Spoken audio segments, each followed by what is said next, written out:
Seguimos en Infobae TV, ahora queremos analizar con un experto lo que empezó ayer a discutirse, Ceferino, en la Cámara de Senadores, en un plenario del Senado, las reformas al Código Procesal Penal. Estamos en contacto con Adrián Harfuch, que es miembro es de la Junta Directiva del Instituto de Estudios Comparados en Ciencias Sociales y Penales y Sociales, INESIP. ¿Qué tal, Andrés Harfuch? Ceferino Reato y Silvia Mercado los saludan desde aquí, desde Infobae TV. Buen día.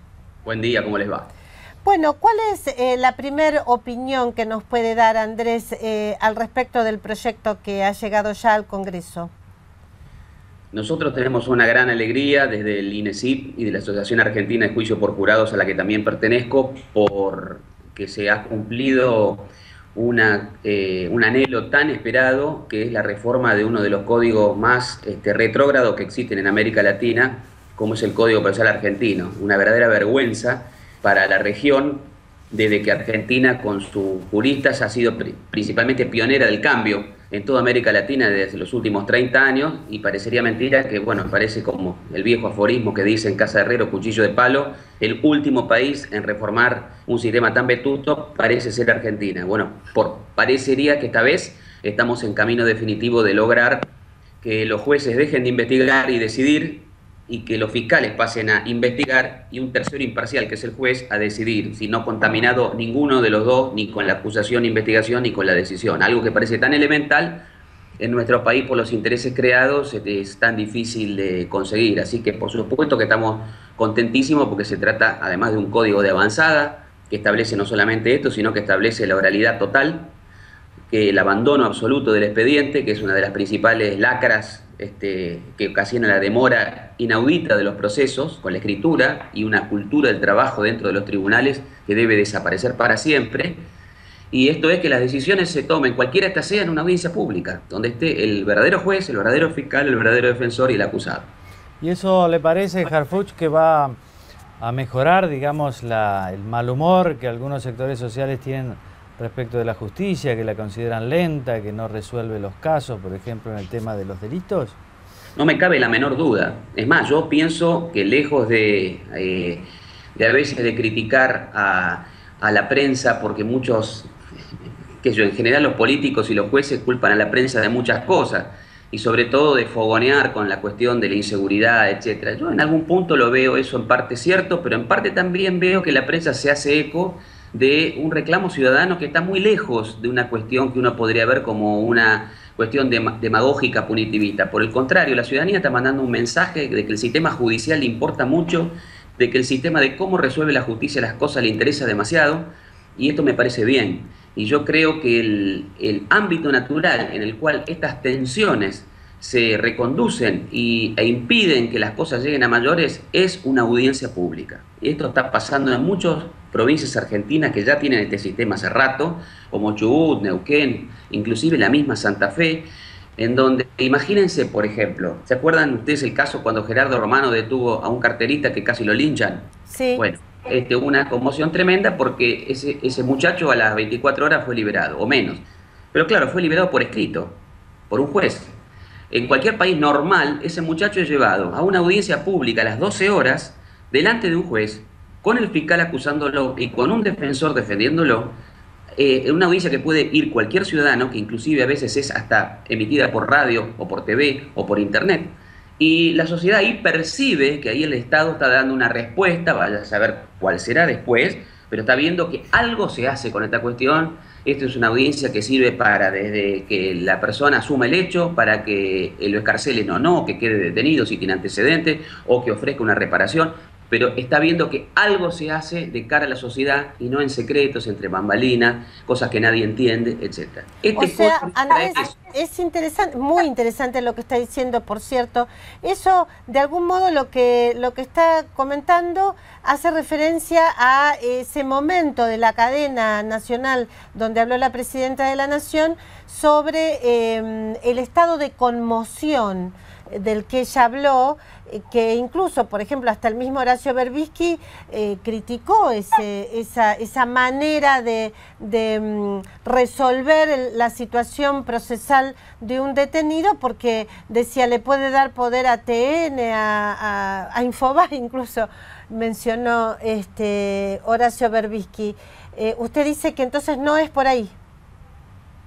No, yo creo que tenemos que separar dos cosas. Yo creo que lo que Berbisky se está haciendo referencia es a un plano ya mucho más técnico y estricto del Código Procesal Penal en sí del texto, y en el cual realmente también yo coincido. Yo no creo que la conmoción social sea un motivo para detener a una persona, en todo caso desde el punto de vista técnico, pero también tenemos que ver que esto se trata de política. La presidenta es política, la presidenta ha hecho envía a un congreso de un proyecto de ley y está dando un mensaje político, y nosotros que tenemos la misión de comunicar a la sociedad en la medida que podamos estos cambios, tenemos que separar lo que es el debate de la macropolítica de lo que es el debate estrictamente técnico. El debate técnico se va a dar en el Congreso, y esta cuestión de la conmoción social o la expulsión de inmigrantes, por supuesto que se va a dar. No tenemos ningún problema tampoco nosotros en hablar de ello, pero no queremos con esto perder el bosque. El bosque es que yo, para contarles una anécdota, estando en Chubut, escuché de repente un ciudadano que estaba en la plaza, yo estaba caminando para comprar algo, y escuché un ciudadano que estaba escuchando a una jueza ordenando la excarcelación de una persona, poniéndole una fianza de 300 pesos, de un caso que había sido muy resonante en la ciudad, y toda la gente estaba escuchando lo que decidía la jueza por radio. Y la jueza le decía, señor, mire, yo lo voy a liberar a usted, pero previo pago de 300 pesos, y le voy a poner como condición de que venga al juzgado todos los días lunes. Si usted no se presenta, yo lo vuelvo a meter pesos. ¿Me entendió? Ahora, la gente inmediatamente esto entiende completamente, y esto es lo que viene a traer el Código Procesal Penal. Ahora, Harfuch, al respecto de los mensajes que se están dando, ¿cómo encuentra usted las palabras tan llamativas del secretario Berni diciendo que este país está infectado de delincuentes extranjeros? ¿No hay un exceso ahí? Y mire, yo creo que en esta cuestión el secretario de Seguridad quizás tiene una visión particular de lo que es el fenómeno delictivo. Nosotros, por supuesto que como el INESIP, nosotros estamos muy lejos de afirmaciones de ese tipo, de vincular a los inmigrantes con la criminalidad. Nosotros queremos hacer énfasis nuevamente en el cambio extraordinario que este código va a traer en muchos aspectos. Por supuesto que la discusión se ha centrado aquí, en este punto, porque es un punto que tiene un enorme atractivo mediático, porque es un punto que toca algunas fibras sensibles, pero lo cierto es que me parece que el gobierno aprendió la lección de no repetir el error que cometió cuando envió el Código Penal sin una estrategia comunicacional, y fue prácticamente liquidado ya por algunas 6 o 7 declaraciones periodísticas o tomas de posición de la oposición, y el Código Penal quedó cajoneado. Yo creo que en este punto la presidenta puso el énfasis en estos dos puntos para evitar que el Código Procesal Penal corriera la misma suerte, y creo que lo ha logrado. Y me parece que el código va a tener una sanción rápida, porque además establece un montón de otras disposiciones que hay que tomar para realmente cambiar la cuestión. Yo creo, además, muchos se han preguntado acerca de si este código va a ayudar o no ayudar a la cuestión de la inseguridad. Escuché mucha gente que dice que el código por sí solo no resuelve los problemas de la inseguridad. Yo, por el contrario, opino que este código es una herramienta fundamental en una aspiración que todos tenemos, que es de vivir en paz. Andrés, técnicamente, ¿cuál es la, qué es lo que dice el nuevo proyecto de Código Procesal Penal en relación a los extranjeros? O sea, salir del tema político, que entiendo, la discriminación o la diferencia que hace es, bueno, la presidenta lo tiene que decir así porque es política. Yo soy un técnico. Técnicamente, ¿qué es lo que dice el Código Procesal Penal nuevo, el proyecto que está en el Congreso, en relación al tema de extranjeros que delinquen? De ninguna manera puede asimilarse lo que dice el texto con una visión xenófoba tipo Jean-Marie Le Pen en Francia, de que extranjero que es sorprendido cometiendo un delito inmediatamente es expulsado. Eso violaría además pactos internacionales. Lo que establece el código es que dentro del sistema de la llamada probation, es decir, suspensión del juicio a prueba, la posibilidad de ante ciertos delitos se ofrezca la persona que no tiene antecedentes penales la posibilidad de reparar el daño, en algunos casos, si se advierte que es una persona que no tiene documentación legal en la Argentina, puede ser enviada a su país de origen. Nos parece una cuestión que va a tener que ser debatida fuertemente en el Congreso de la Nación, porque en muchos casos puede llegar a otorgar herramientas relativamente justas para solucionar algunos casos particulares, como lo que hemos visto nosotros, el fenómeno, por ejemplo, en las zonas fronterizas de los países del norte, con otros países, con Paraguay, Bolivia, etcétera, que es el fenómeno de las mulas, que son jóvenes pobres que transportan droga, que son aprehendidas infraganti en la Argentina y quedan presas, pobres en país extranjero, fuera de su lugar de origen, etcétera. En esos casos creemos que hasta podría verse ampliada el catálogo de delitos a los cuales se aplique este instituto, que está relativo a la probation, no a la cuestión que todo el mundo está hablando hoy, quizás mucho sin fundamento.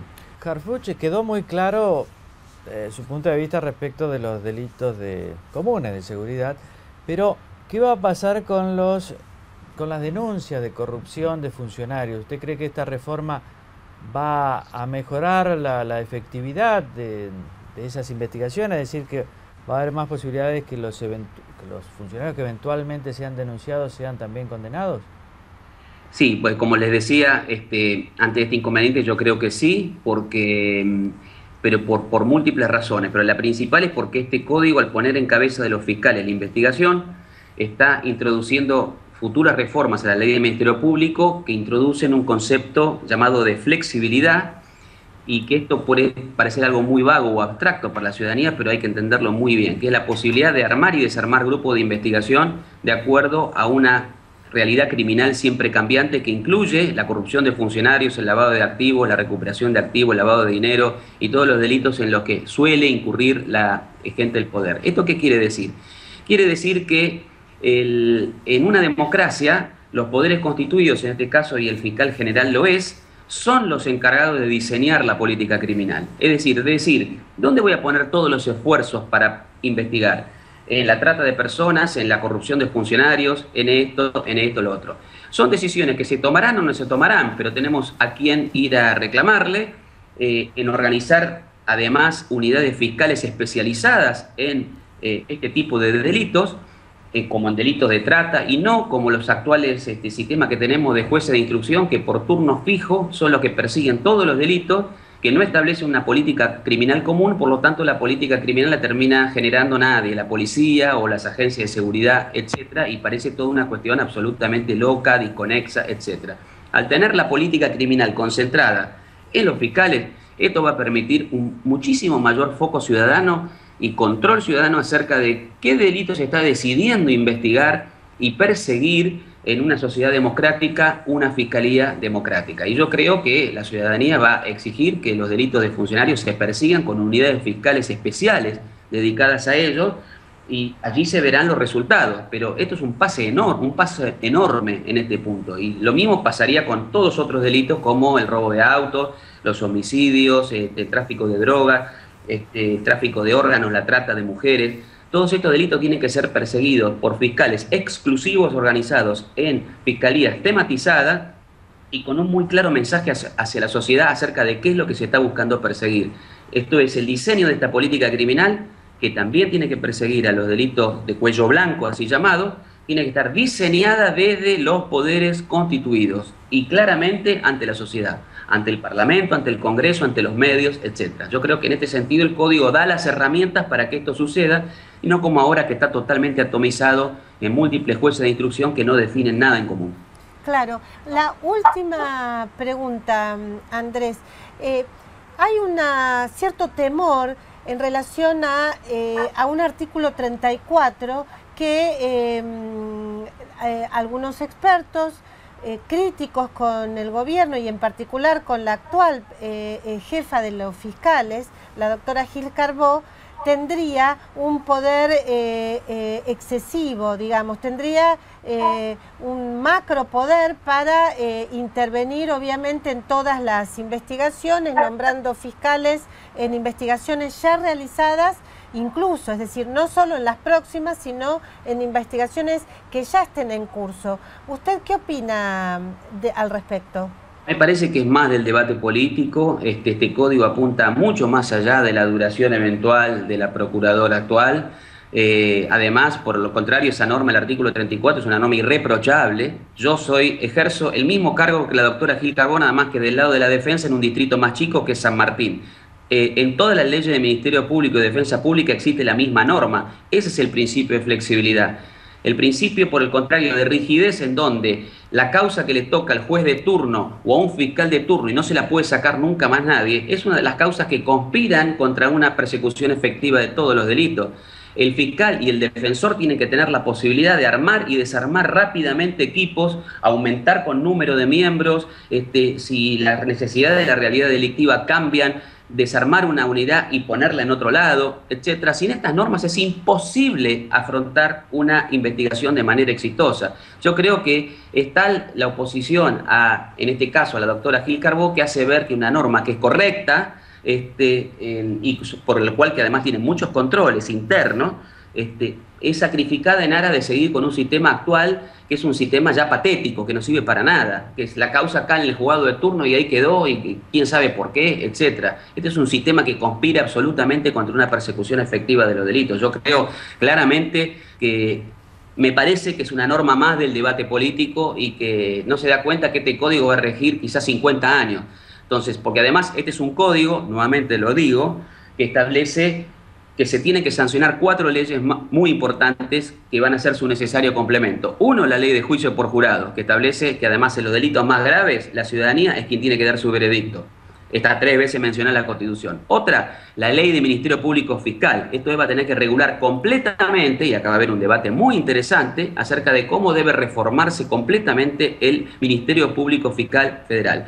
La ley de defensa pública, para hacer lo mismo con la defensa, y también, y mucho más importante, la ley de organización judicial. No es posible que sigamos teniendo Tribunal Oral 1, Tribunal Oral 2, Tribunal Oral 3, formaciones fijas, con las mismas formaciones fijas de jueces desde siempre, donde tenemos quizás juzgados donde no han hecho nunca un juicio, tenemos en cambio a veces jueces de garantías o de instrucción abarrotados. ¿Qué es este sistema? Aquí también hay que incorporar el sistema de flexibilidad, organizar los jueces en colegios, en pools flexibles, y si yo tengo una demanda de juicios enorme, pondré más jueces a hacer juicios, y si yo tengo un problema con el problema del control de la investigación de los fiscales, pondré más jueces a controlar la investigación de los fiscales, si tengo un problema recursivo, pondré más jueces a hacer recursos. Todos son jueces penales designados por la Constitución. Estas son las 4 grandes leyes que vienen junto con este Código Procesal Penal. Andrés Harfuch, la verdad que interesantísimo escucharlo, ¿no es cierto, Seferino? Sí, claro. Entonces, muchas gracias por haber estado con nosotros. No, y gracias por permitirnos esta manera de difundir estas ideas tan importantes. Muchas gracias. Entérate antes. Baja la aplicación de Infobae.